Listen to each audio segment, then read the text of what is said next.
you said earlier too, it's not all good. It's not all bad. We talked about some of the bad ramifications in your head. What are your thoughts? Like, what is the good from, this lawsuit?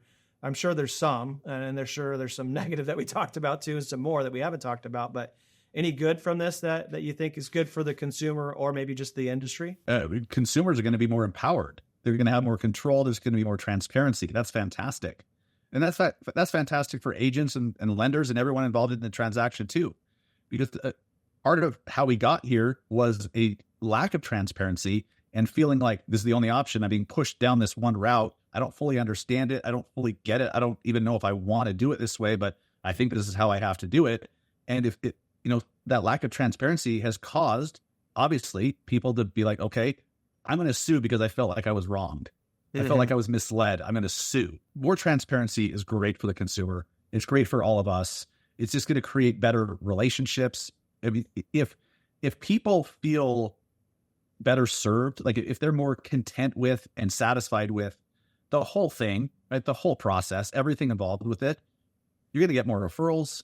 You're going to have happier clients.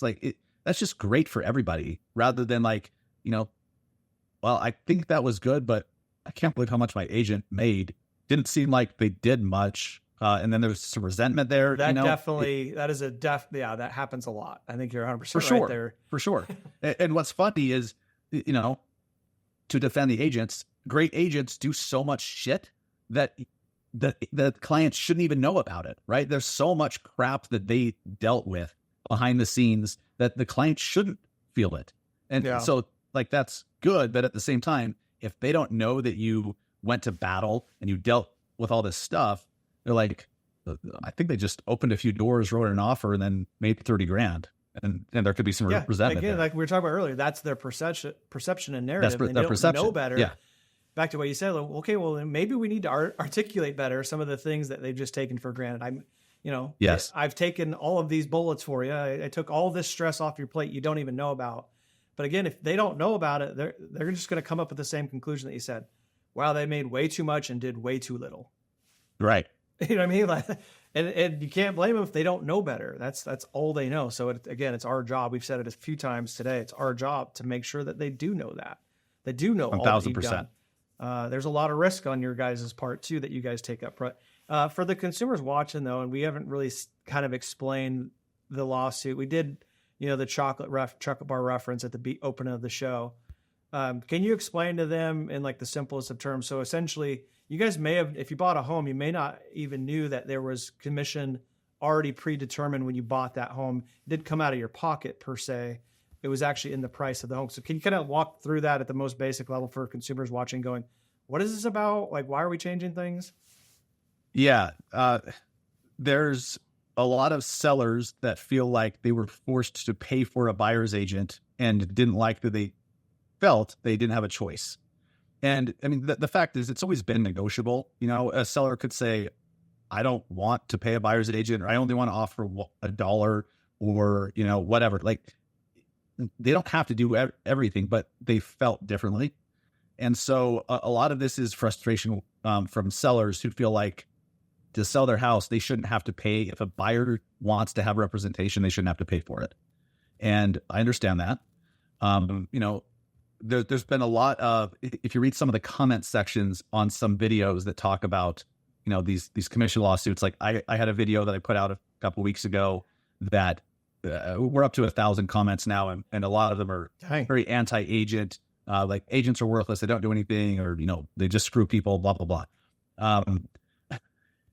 What you'll find is, I don't even know where I was going with that, but, yeah. Well, it's impressive. You got 1,000 comments. I mean, I guess that proves the point that it's a pretty polarizing topic right now, and people are weighing in.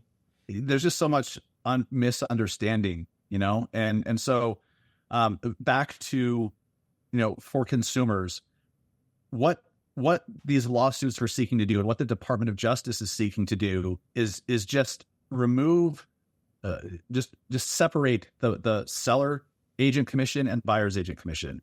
And potentially, if a buyer, so now what the Department of Justice is proposing is that if a buyer wants their own agent, the buyer needs to pay for that agent. Yep. And And look, if you really think about it, the buyer's always been paying for their own agent because they're the ones bringing the money to the transaction, right? They're the ones paying for the house. And so the money's coming from the buyer. So in a way, they're paying for the representation. It's just, routed in a couple different ways. And it's kind of weird, which is part of the problem because it got kind of murky. But there's a lot of consumers that believe, and I understand this, that, if I want my own agent, I need to pay for it. If I don't want my own agent, I shouldn't have to pay for it. It shouldn't be wrapped into the purchase of the home. I should be able to pay less for the home if I don't want an agent or whatever, right? So it's just a control, and it's just giving consumers more control. So we'll see how that plays out. I don't think that's a bad thing. But right now, what sucks is, especially for FHA buyers and veterans, VA buyers, you can't pay commission, right? Yeah, right. You cannot pay if you're a veteran and you want to buy a house. You cannot pay for your buyer's agent. That their compensation has to come from somewhere else. So there's rules that they're going to have to change. I think it would be great if mortgage companies allow buyer's agents to roll their buyer's agent commission, if they choose to hire one, into the mortgage, because it's already in the mortgage. It's just in a roundabout way, right? So allowing them to directly roll that into the mortgage would be great, because what really worries me about these potential changes is if buyers are now, if getting their own agent is all on their shoulders, that's an added expense out of pocket, right? If it's not rolled into the mortgage, a lot of closing costs and a huge down payment. I mean, it's already stressful by itself.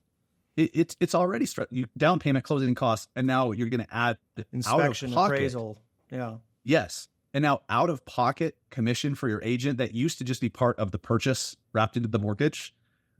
That's going to hurt so many home buyers who can't do that. So they're going to have to choose, do we just not be represented, which is super dangerous, and or go to the seller's agent and they represent, dual representation, which may not be the best solution either.